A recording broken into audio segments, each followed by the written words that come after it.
Hey, Grace. Hey.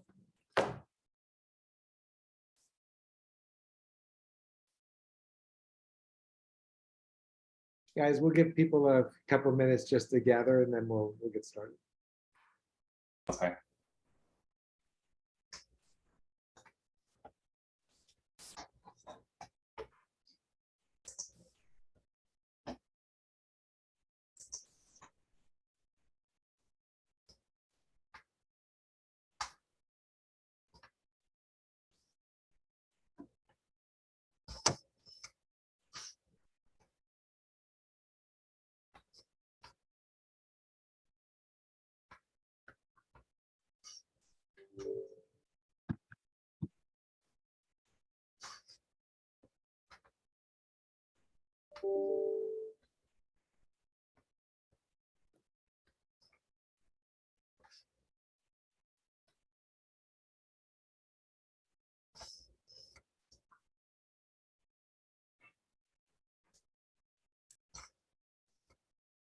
You guys know if it was busy today? The services? Yeah, were they busy? Yeah, they were. We were in the fellows room and they were getting a lot of phone calls, consults and stuff, so running around.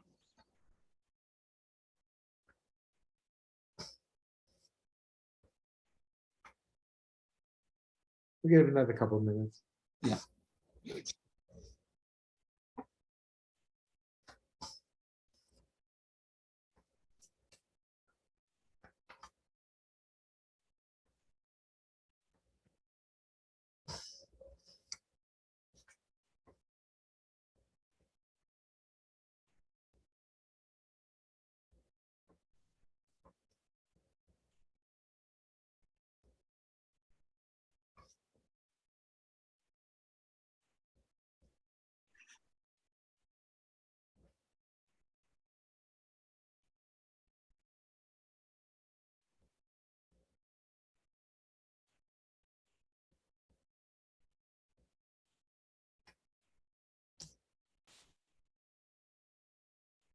Yeah, Drew, I'll give it till 5:05. Sure. All right, and then we'll get started. So Sounds good.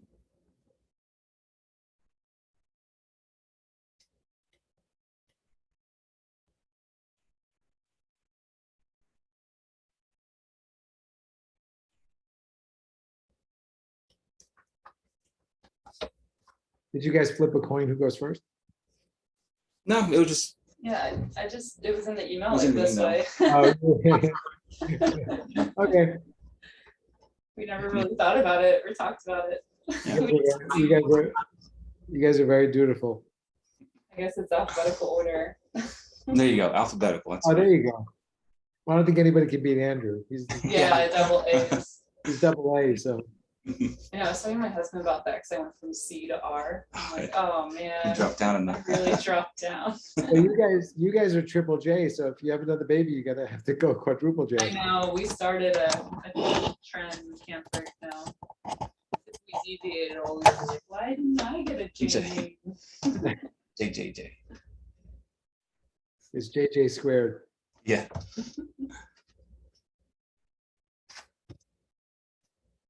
We'll wait one more minute, then we'll get started. I'm just trying to see if more fellows show up. They might be all logged under Alberta. Alberta group. 'Cause Uh, they do that sometimes. Alberta, It's can you not in the fellows room. let me know in the chat if you guys are in the room, then I'll get started.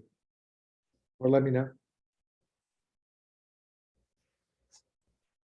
It's just me. Okay.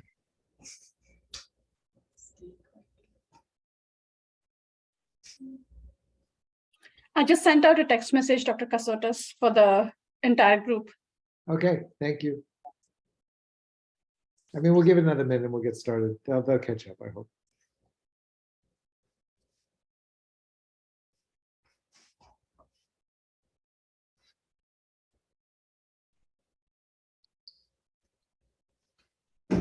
While people are straggling along, this is actually our final grand rounds for the year, and it's very appropriate that we end it with two of our senior fellows presenting their research. I thought there was a rhyme and a reason, but we're going by alphabetical order, and Andrew's going to go first. For those of you that don't know, Andrew did his medical school did his college in New Jersey at Rutgers, went back to Arkansas to do his medical school. And then we were fortunate that he decided to come back and do his residency again at Rutgers. And we were even more fortunate that Andrew decided to stay on with us as a cardiology fellow. I'm really proud because he's following in some interesting footsteps, including my own, because next year he's going to Columbia where he'll pursue his EP training. Andrew is going to share his research today, and part of his research actually is they're looking at some of the arrhythmias in the first wave of COVID. So I'm going to hand it over to Andrew, and the way the format will be is Andrew will give us his grand rounds, then hopefully Dr. Christise will pull himself out of the CCU and moderate, and then we'll go on to discuss a little bit of the research and then go on to Joanna. So with that, Andrew, if you want to start sharing your screen and start telling us about your research. All right, sounds good. Let me share screen. Okay, can you guys see? Yep. Okay, good. So this is a project that I did, kind of during the first wave of the pandemic. It involved me, Dr. Nahas, Megan Nahas, Dr. Cormelis, Dr. Batson, and Dr. Hussein. They've all been a big help with this project. But basically we looked at the incidence of arrhythmias and STEMIs in the first wave, which included 904 patients. And these are hospitalized patients with COVID-19. So we'll start with a little bit of background information. Let me, so SARS-CoV-2, of course, the virus that causes COVID-19 has affected a little over 542 million people worldwide since late December of 2019. Since then, a total of 6.3 million deaths worldwide have been attributed to COVID-19. While infection is known to primarily infect the respiratory system, there's involvement of nearly every organ system, which has been reported since the start of the pandemic.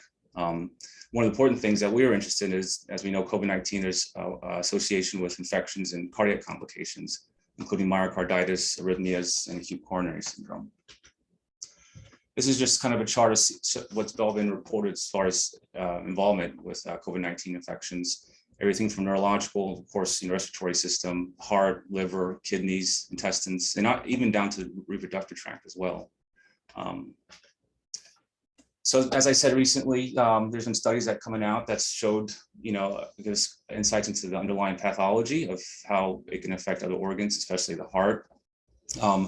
Things such as a prothrombotic states, inflammatory mediated myocardial infiltration, which is some of the mechanisms that have been thought of that can lead to cardiac disease.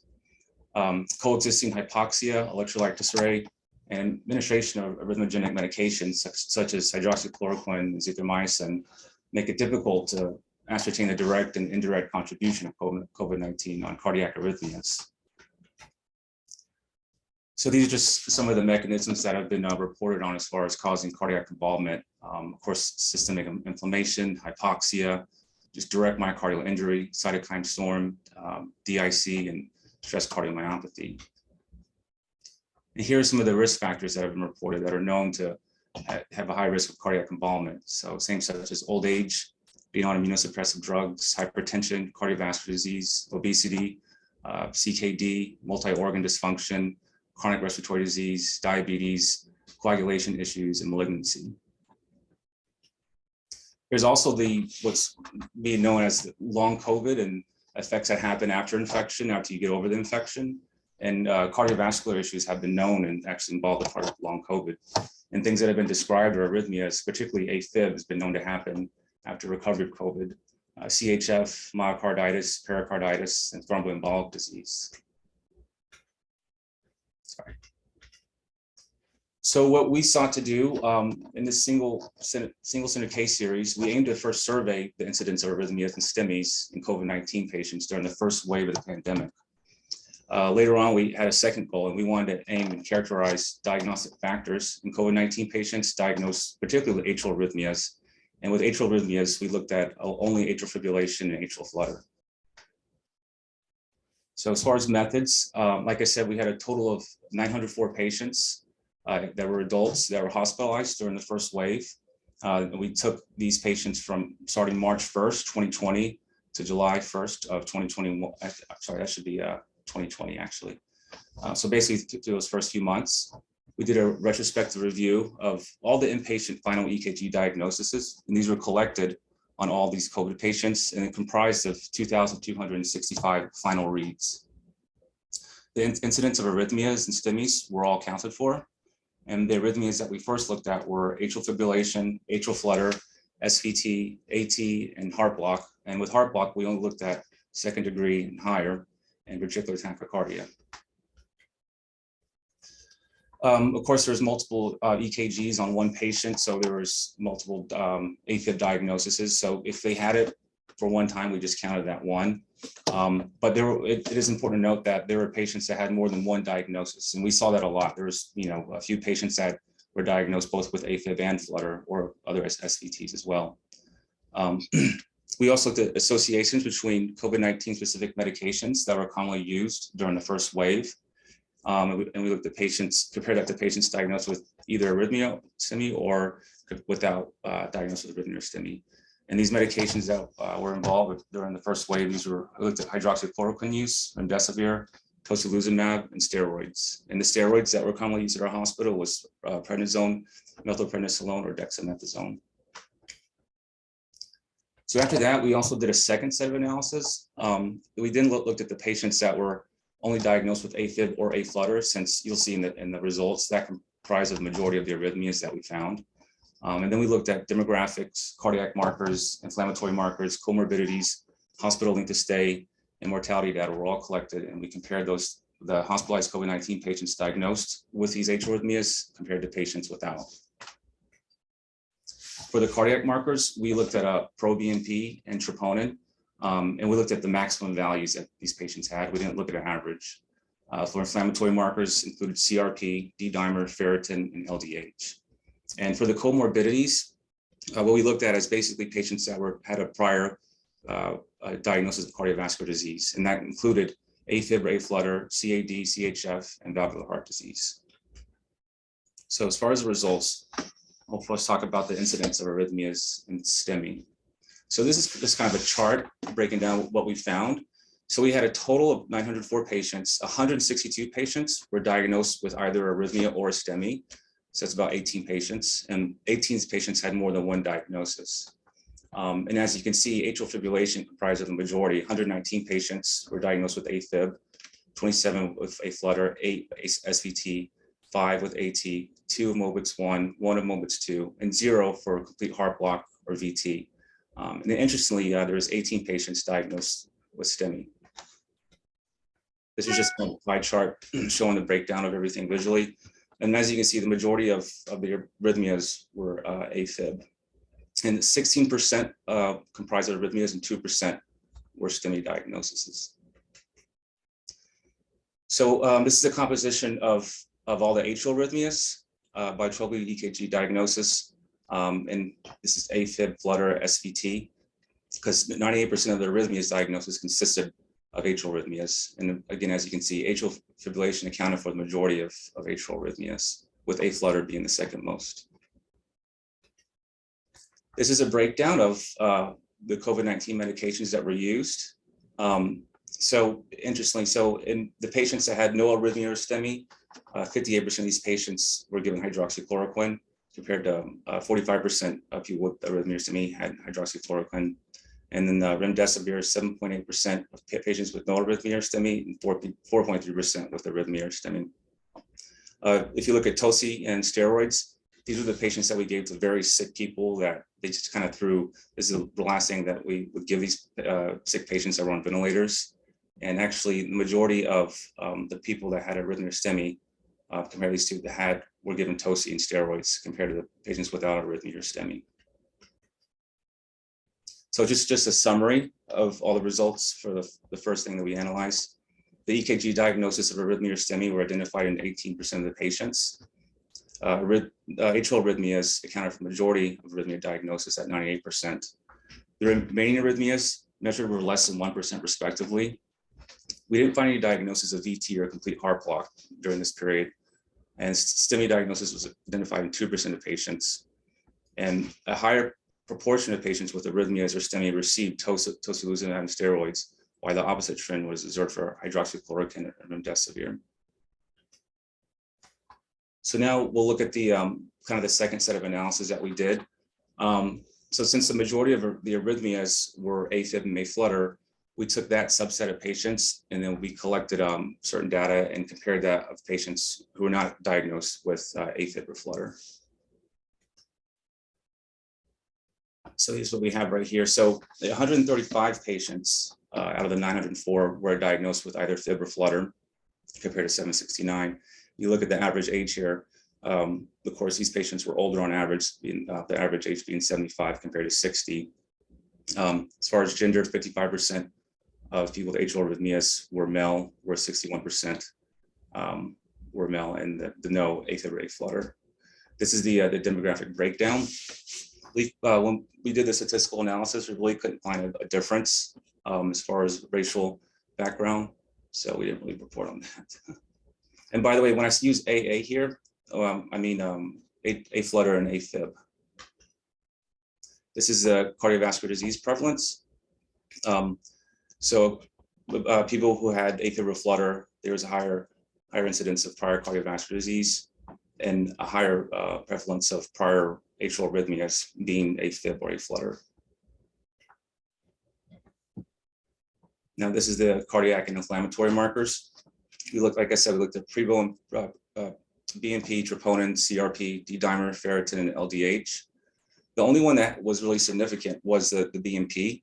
The maximum value was higher on average compared to people diagnosed with fib or flutter compared to people without. Everything else we couldn't find wasn't statistically significant. Now the outcomes, this was one of the important things we were looking at. If you were diagnosed with AFib or aflutter and you were hospitalized with COVID-19 during the first wave, you had a higher length of stay with an average of 14.3 versus 9.7. And you had a higher incidence of mortality as well. 41% of these patients were died compared to 21% of no atrial arrhythmias. This is just kind of a chart summing everything up, put everything here. And again, just to kind of remind you guys, I'm using atrial arrhythmias here. That's only atrial fibrillation and atrial flutter. It doesn't include SVT or AT. So again, just kind of to summarize the findings of the second analysis, AFib and aflutter were the most represented at 13% and 3% respectively of total arrhythmias diagnosed. Racial and gender distribution of COVID-19 patients were similar in patients with AFib or aflutter compared to patients without. Patients diagnosed with AFib or aflutter were noted to be significantly older and had a higher prevalence of cardiovascular disease, length of stay, and a higher incidence of mortality. And cardiac inflammatory markers, well, they're higher in patients diagnosed with atrial arrhythmias or fib or flutter. However, maximum ferritin and pro-BNP, the differences were only ones that were significantly significant. So this is the conclusion of kind of what we found. And this is kind of a repeat of basically of all this stuff. So there was an association in the incidence of arrhythmias in patients hospitalized with COVID-19 during the first wave of the pandemic. AFib accounted for the most arrhythmias, while aflutter being the second most. And patients diagnosed with AFib or atrial flutter during their hospitalization appear to have a significantly worse outcomes regarding length of stay and mortality. These patients also had an associated increase in inflammatory and cardiac markers. This is likely indicated by more severe infection and possibly direct myocardial injury. So just a little bit of follow-up on this. We reported on this shortly after the first wave, but there's been a lot of reports that have been published about the association of cardiac arrhythmias and COVID infections. Although we didn't find any patients in our analysis of heart block or VT, there has been subsequent cases reported on patients with heart block and COVID, even cases of VT as well. But one of the limitations of our studies, we only looked at the final EKG diagnosis. We didn't actually look at the EKG itself. And number two, we didn't have any telemetric data at all. But maybe if we had those things, we might have picked up on some more diagnosis, especially heart block or VT. All right, so now I'll open up for any questions if you guys have any. I know Will is here. Thanks, Will, for coming. I don't know if you want to make a couple of comments, then we can open it up to the fellows. Anybody else wants to ask any questions? Yeah, so Dr. Aboyme, that was a nice presentation. I think you kind of touched on these things, but regarding the limitations first. If you have a sample of EKGs that are basically the final EKG prior to discharge, you kind of implied this, but just to spell it out, how would you expect that to bias your results when looking for arrhythmias? Well, if that's the only thing that you have to go by, I think there's a lot of data that we're missing, that we're not finding. Like I said, especially like telemetry, something's gone telemetry. If that gets missed, they're not going to get an EKG on some of these patients to see if they can catch it. Is there a reason to think that it would bias you specifically toward atrial fib and atrial flutter, for example? Yeah, definitely. I think just within within this subset of population, I think that's one thing. But these we collected we were able to get EKGs on all of the COVID patients. Some patients got more EKGs, so maybe that's why we were picking up on like the really sick patients that were staying longer, and we're picking up AFib and AFlutter in those patients compared to the patients that yeah, I guess my understanding was that this was the final EKG, and I guess the implication I thought was that you can discharge people in rate-controlled AFib and AFlutter. You don't discharge them in heart block or VT or VF, right? And so the likelihood that you're going to have that as the final in-hospital EKG on these patients, therefore, is reduced. And I think that's kind of one of your sources of bias, right? Sure. Yeah. Yeah, definitely. And then I guess my main other question is, why do you think the incidence of atrial arrhythmias, assuming you had unbiased data, is higher among COVID patients? I think just because of the infection itself and what it can do. One, hypoxia. During the first wave, a lot of these people were on the ventilator. Hypoxia, pro-inflammatory state, even just the age as well. I think that right there kind of sets up for people to develop AFib or AFlutter. So, okay. Andrew, can I ask you something? Just to summarize, like Will had asked you to summarize your data, there was a couple of trends, right? The people that had more atrial arrhythmias tended to be older. Was it true that they also had a higher frequency of previous atrial arrhythmias like AFib?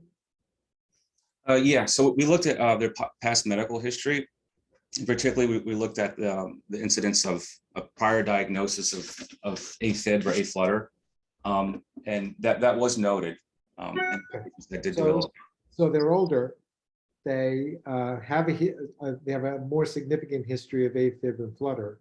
It seems racially they follow the rules.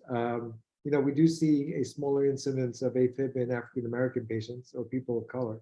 It seems that your data showed that. And why do you think the BNP was higher in that group? By a lot. It seemed very significant. Yeah. It could be either because of cardiac involvement or cardiac insult. I think that's one thing. I wish we would have looked at the EFs if we would have had that. I think that might be able to help shed light on that. But I think just the higher BNP right in those patients, whether it's directly mediated through the virus, or if it's just being in a massive inflammatory state itself or hypoxia, you get insult on the heart itself. So it's kind of funny because this was our first 900 patient, like roughly 900 patient experience with the first wave, right? Correct. Yeah. Because then it's funny because then subsequently with different variants, we did have more complete heart block that we saw, not a huge amount. So to Will's question to you, and I think you answered it actually. Do you think that this was direct COVID? Do you think it's a consequence of COVID directly affecting the myocardium? Or do you think it's due to the inflammatory response of COVID? Yeah. Heart block, which seems to be the inflammatory response based on the fact that it responds to steroids. Definitely. I think with this first wave, I think maybe this virus strain maybe had, more tropism towards the respiratory system than the subsequent variants, which might have been different and might be more, or infect cardiac more. I think the first wave, I think this incidence could be explained just through the massive inflammation, systemic inflammation that's going on in the body.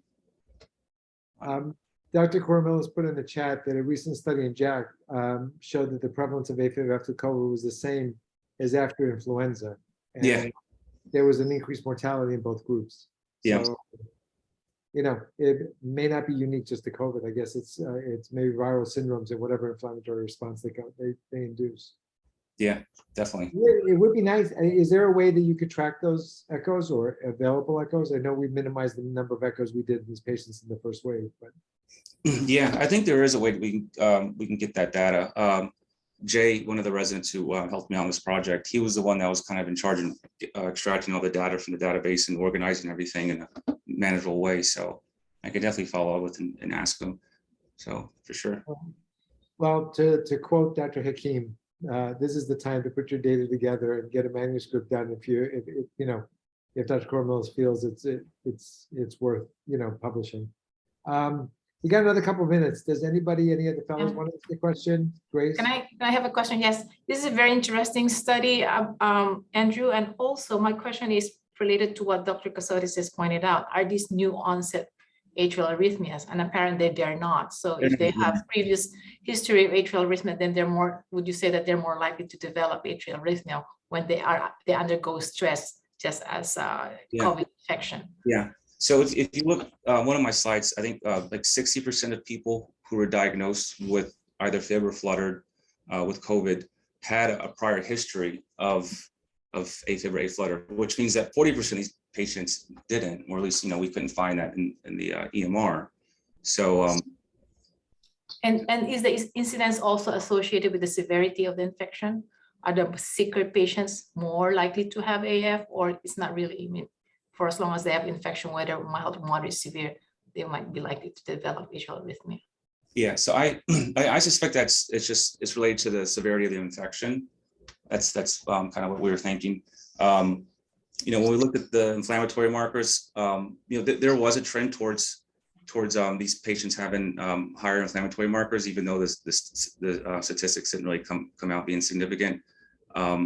But yeah, like definitely for sure. And even like if you look at the comparison of people receiving TOSI or steroids, you know, a lot of people who are diagnosed with arrhythmias were given that. And I remember like working in the ICU taking care of these COVID patients when they were very sick and kind of at the end point of it, we would try everything. And steroids and tocilizumab was one of those drugs we would give them.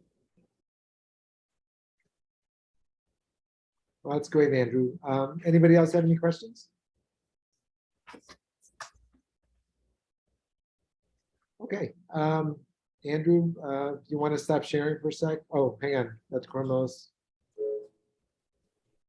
Dr. Cormillis also commented also in response to Dr. Christie's point, AFib and flutter last longer than non-sustained VT and hence more likely to be picked up on an EKG. Yeah. Which goes to the bias because they're probably more likely to be sustained than non-sustained VT, obviously. Definitely, yeah, sure. Okay. Well, Thanks. thank you guys. Thank you. Good job. Thanks. Stop sharing. Okay. With that, we're going to go to the second half of our grand rounds. Will, thank you for sneaking out of the CCU to help us. And with this, I'd like to introduce Joanna. I've been introducing Joanna and Andrew and all the senior fellows for the fourth time now, I think. So I'm going to make it more succinct. Joanna is the Fellow of the Year, nominated by her attendings. And with that succinct introduction, she's going to talk to us a little bit about Impella and the experience here at Robert Wood Johnson. With that, Joanna, you can share your screen and take it away. Thank you, Dr. Casotis. 1 second here.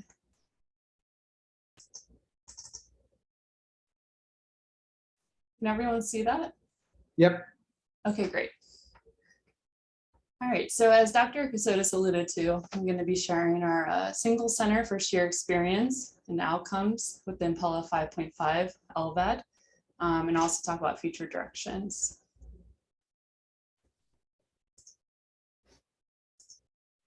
So brief background, cardiogenic shock, it's a very deadly condition, has a very high mortality rate between 50 and 70%.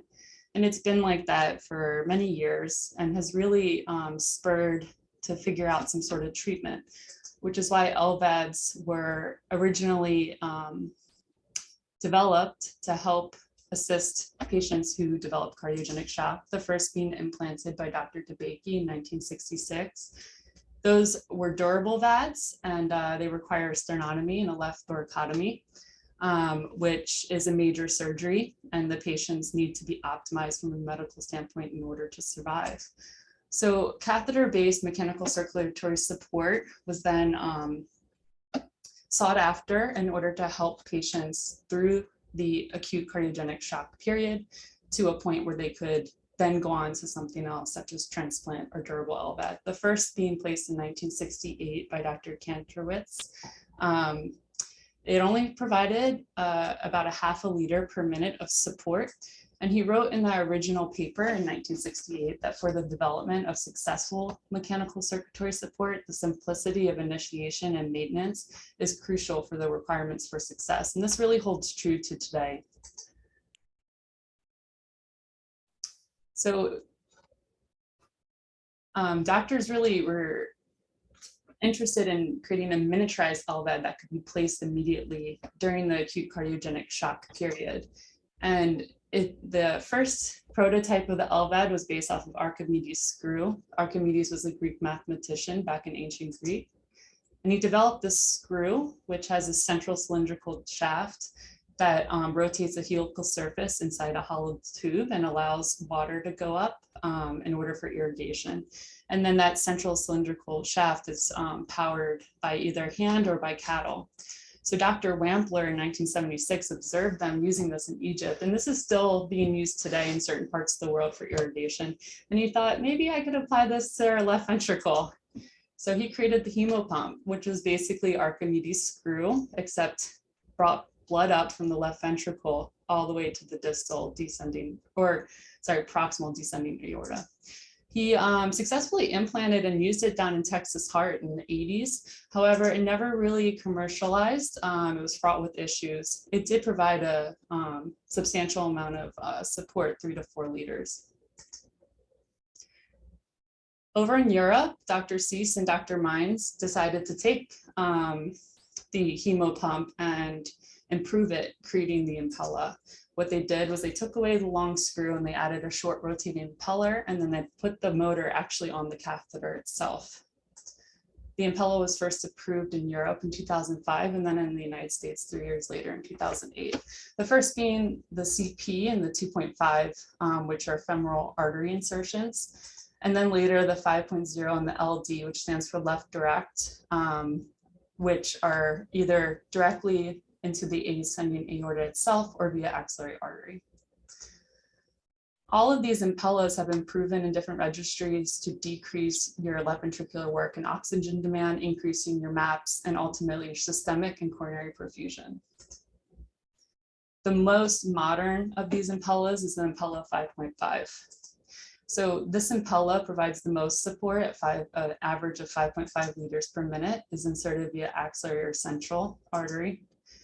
And it evolved from the previous Impellas to echo back to the original catheter-based device, that the ease of simplicity and ease of placing the device. They increased the rigidity of the cannula itself and made it a shorter length to reportedly allow easier operator pushability during implants. There's also no pigtail catheter on the end, thereby potentially decreasing the disruption of valvular chorda and the overall thrombotic risk. There's a continuous infusion of heparin via the central purge system, and it connects to an Impella console, which displays the inflow and outflow cannula waveform pressures. Officially, it was approved here in the United States in August 2020. In the US, it's approved for 14 days, and over in Europe, it's for 30 days.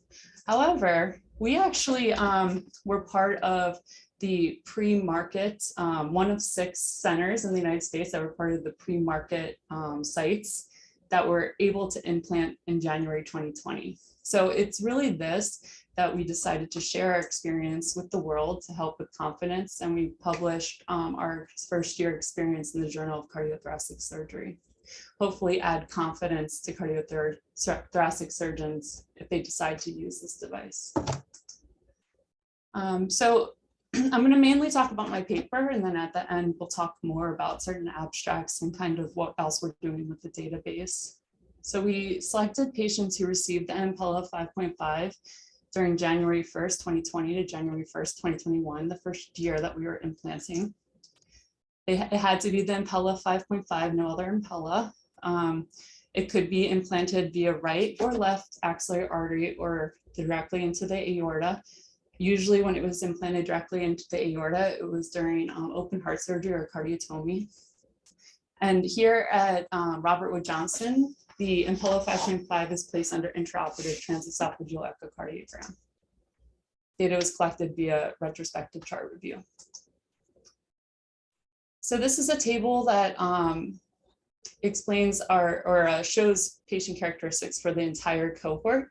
We identified 24 patients with a total of 26 Impella devices. 2 of them were reimplantation. The average length of Impella use was 15 days. However, our longest duration was 80 days. Our cohort was predominantly male, 92%, predominantly non-Hispanic white, 75%. The etiology of shock, majority was acute myocardial infarction, whether STEMI or NSTEMI.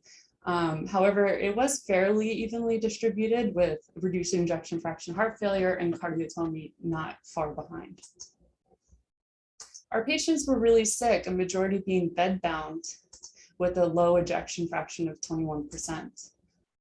The major comorbidities include hypertension, hyperlipidemia, and having coronary arterial disease, which required previous PCI or CABG.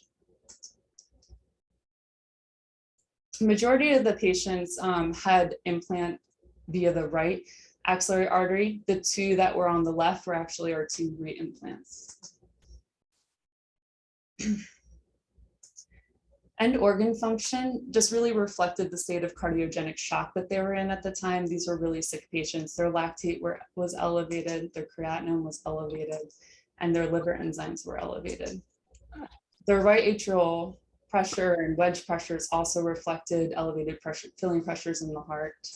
They were on 2 or more vasopressors, and a majority were also intubated. So now we'll go into the results. So we had a pretty good survival. 75% survived to index discharge.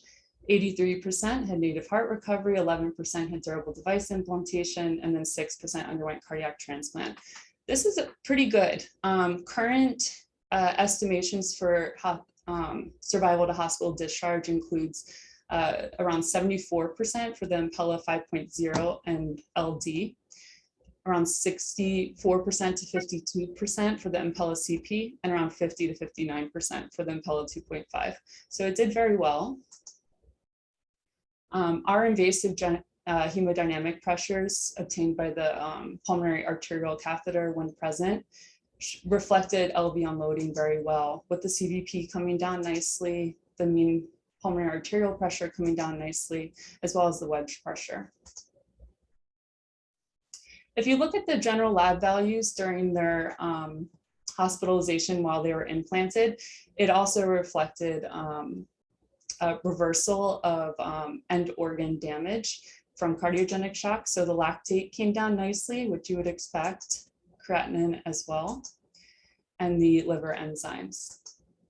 The hemoglobin did drift down a little bit. However, we did not have any patients that had iatrogenic hemolysis, which is defined by Intermax as a drop in hemoglobin of 2 grams per deciliter. So we did not have any patients that had that, which is pretty great. Our platelets as well had an interesting trend. There was an initial drop by post-op day 1 and day 5, but by explant, it rebounded. And we'll talk about that a little later. Generally, of all the patients who had echoes available before and after implant, 36% showed improvement. However, our cardiomyopathy patients, 60% had improved RV function, which was defined as the qualitative, mild, moderate, severe, as determined by the reading cardiologist. We decided to break down our cohort into outcomes in patients who had the Impella greater than 14 days, because if you remember, it's only approved by the FDA for 14 days. So we wanted to see if there was any differences, if they had as good of outcomes. If you look at the patient characteristics between the two groups, they pretty much were the same, with predominantly male, non-Hispanic white. Interestingly enough, there were no cardiotomy patients that required an Impella greater than 14 days. So definitely kudos to our surgeons who are doing a good job postoperatively. These patients were also sick, being bedbound, with the same majority comorbidities as our entire cohort. Lactate was a little more elevated, but I think it just is a reflection of just how sick these patients are.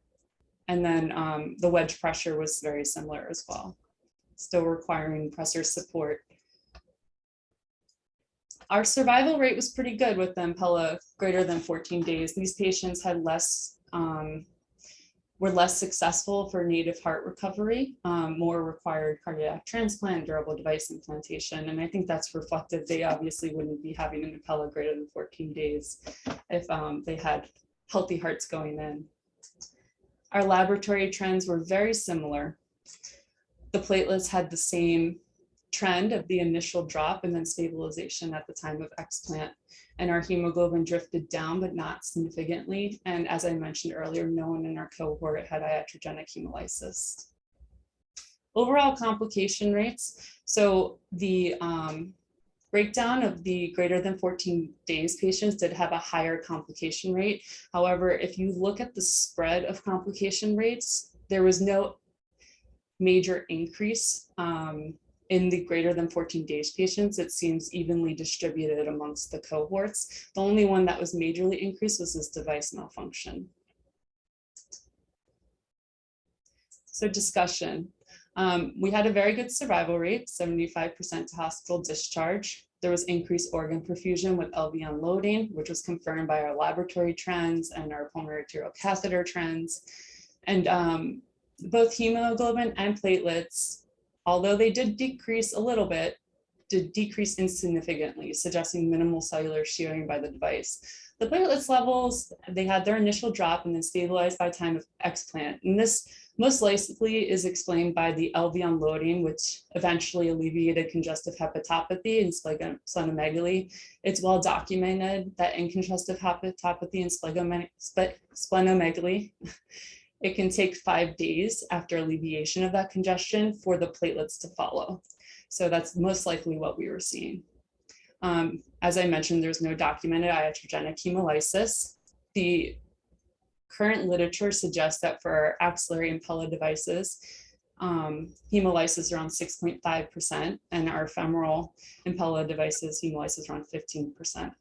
In fact, in our cohort, we actually saw reversal of hemolysis in one of our patients who was upgraded from the Impella CP to Impella 5.5. There was also an improvement in mobility in our patients, which is huge because you want this, whenever you implant an Impella, it's always a bridge to something. You never implant it indefinitely.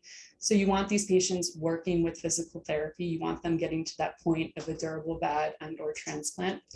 So majority of our patients at time of implant were bedbound. While they were implanting, a certain number of them were able to get out of bed and walking.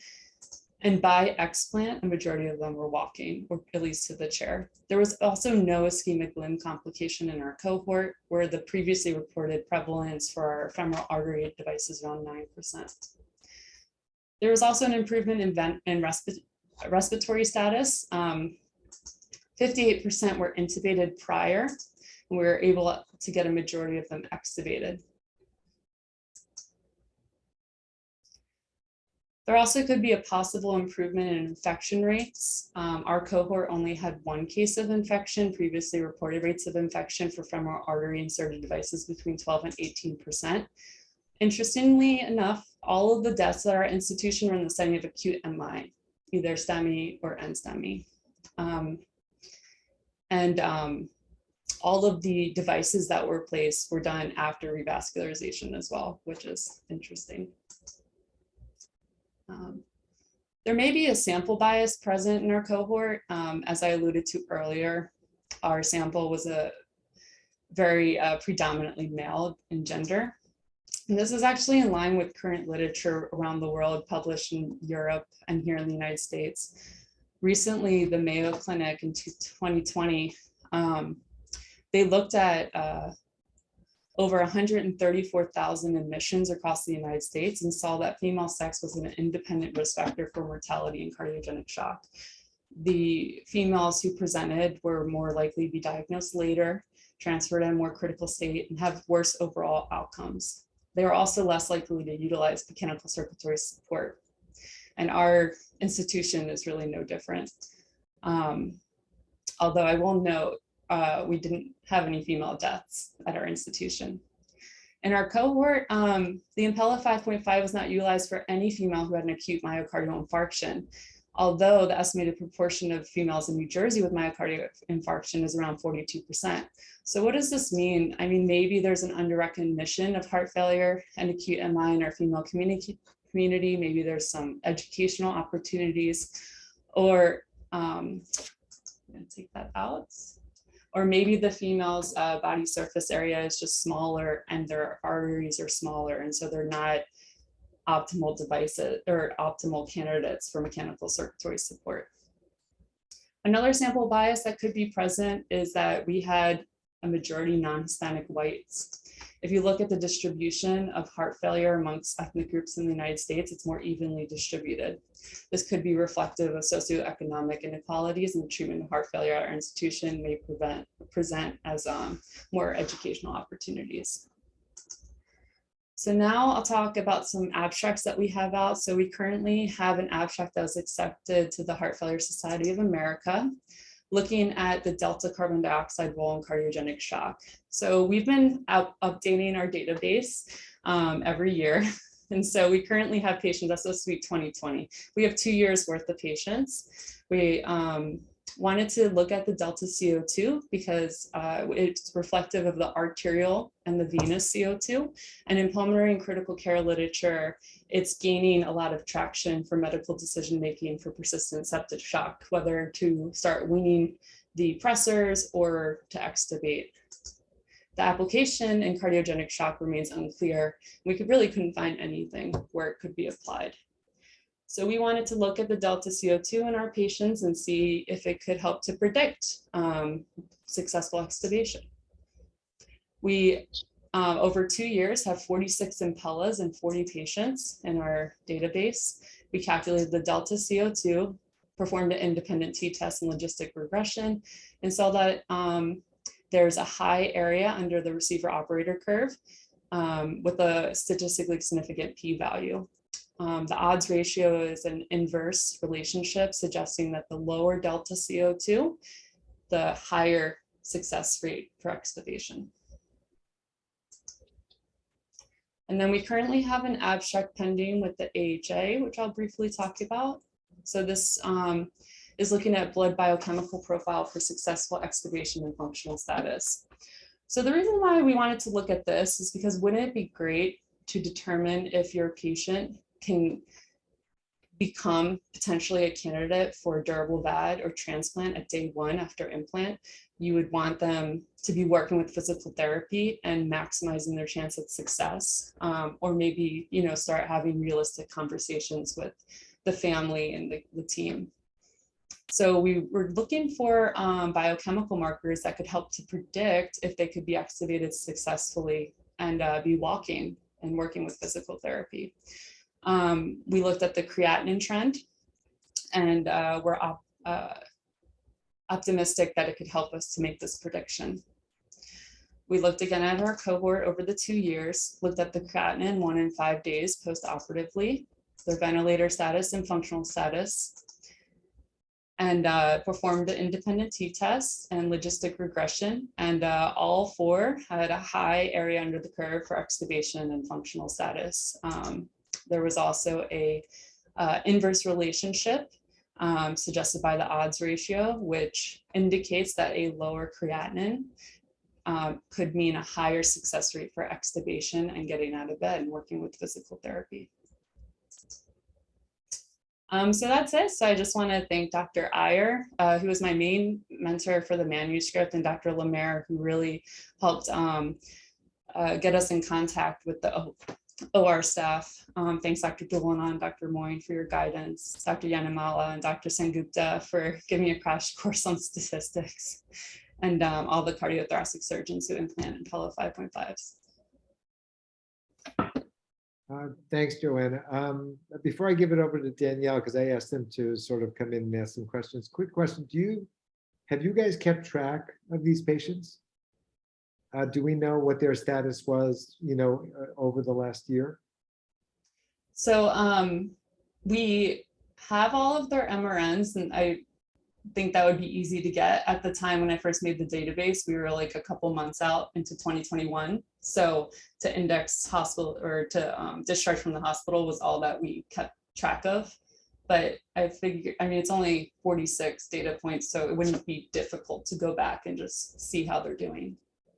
Yeah, it would just be interesting to see how durable the response was over time. It looks like the significant number did not go either to transplant or permanent durable device. So it'd be nice to know what they're doing. When they left the hospital, what class heart failure were the majority? Does anyone know? I know they were ambulatory, but yeah, that's a good question. And that might be hard to elucidate from a retrospective chart review, because I'm not sure if the discharging team would, give enough documentation to really determine. But I would imagine most of them were like 3A or 2. And Dr. Cormillo said, I'm going to hand it over to Danielle, but he said, great job. And did any of the Impella patients develop RV failure? That I would have to go back to double check, but I do not believe so, because I clearly wrote out all the comorbidities and complications, and I'm pretty sure if I saw that I would have marked it, but I would have to double check to make sure. And the last thing for me, Sure, the last thing for me, when you showed the PAPI trend, it looked like there was a marked increase in PAPI on discharge. It was sort of at the 2 range or 2.2 range, and then there was a marked change on discharge. Any idea? And I know you guys looked at echoes, but you had PAPIs for RV function. Did you look at that as well? let me There's just a table. There was a table. Yes. There you go. Unless Yeah, I saw, yeah. So I also agree with you. I think this is reflective of the LV unloading and the bringing down your RA pressure, which really allows that calculation to skew higher. I think PAPI at 2.2 is like above our threshold for what we consider to be a poor RV, but it's not a very robust RV. And so I think, if anything, this proves that RV recovery or the RV failure to begin with was mainly driven by the left heart. And with the LV unloading, your RV can really recover completely. Which looks pretty impressive at X-Plan. So that's why it was. That's great. Danielle, sorry, we were dominating with the questions. Do you have any comments? No problem. My camera's a little wonky, but Joanna, excellent talk. Really, I think this is a tour de force over the course of your fellowship training, and just maintaining these databases is not easy when you're juggling the clinical responsibilities that you guys are doing. So my main question is kind of more big picture when it comes to Impella and really anything in the temporary MCS world, which is, remains a paucity of randomized data with Impella, certainly as it relates to hard outcomes. Aboyme, I know, is sponsoring several ongoing trials, and we're still kind of in this realm where randomized data in the Impella world has not been a slam dunk. Now, do you think, obviously, as you enter clinical practice, that is your comfort level with Impella at a point now where you feel it's safe to use for longer periods of time based on the data that you've seen? Because I think that's, for me, certainly the thing that's jumped out was, from a safety standpoint, that these things can stay in for a while. Yeah, I definitely think so. I think this adds confidence to that as well. We had good outcomes, which were better than, mortality rate otherwise. So you're really giving your patients the best chance at success. And I think 14 days is being, it's hindering its potential, in a sense. Over in Europe, it's actually approved for 30 days.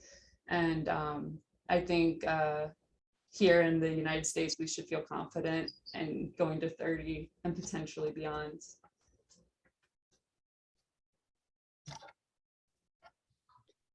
Do any of the fellows or anyone else have a question? Joanna, while we're waiting for someone, the other thing you made a really interesting point. You actually, your 5.5, it almost looks like a stepwise improvement in outcome with the higher flow Impella, with no significant difference in complication rate, which I think is pretty impressive. Maybe as another look, I don't know what other Impellas we've used in the institution. It'd be interesting to see, if somebody could put that all together as sort of a stepwise improvement. Yeah. And you also mentioned something about women being underrepresented. I know Megan's working on something now with me with defibrillators, and women are underrepresented. Do you think it's not just a Robert Wood problem? I think it's a national problem, maybe even a global problem. Do you think women show up too late, or do you think we just discount women's symptoms?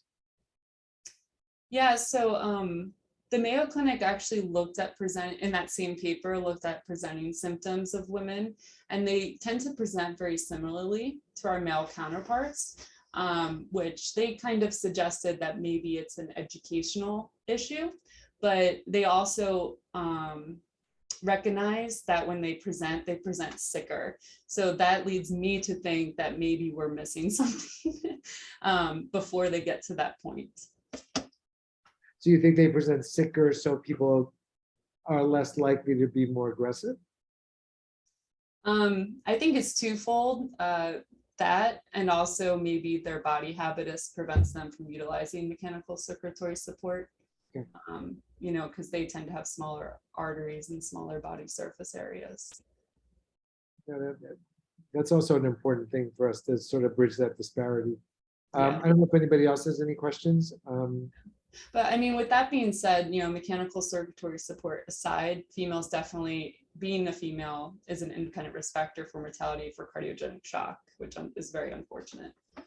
The only thing is, though, I think the trend is different, right? Women have less MIs than men, at least at younger ages, and more myopathy. And if you look at we've looked at the NIH database, and really 40% of the heart failure cohort is women overall.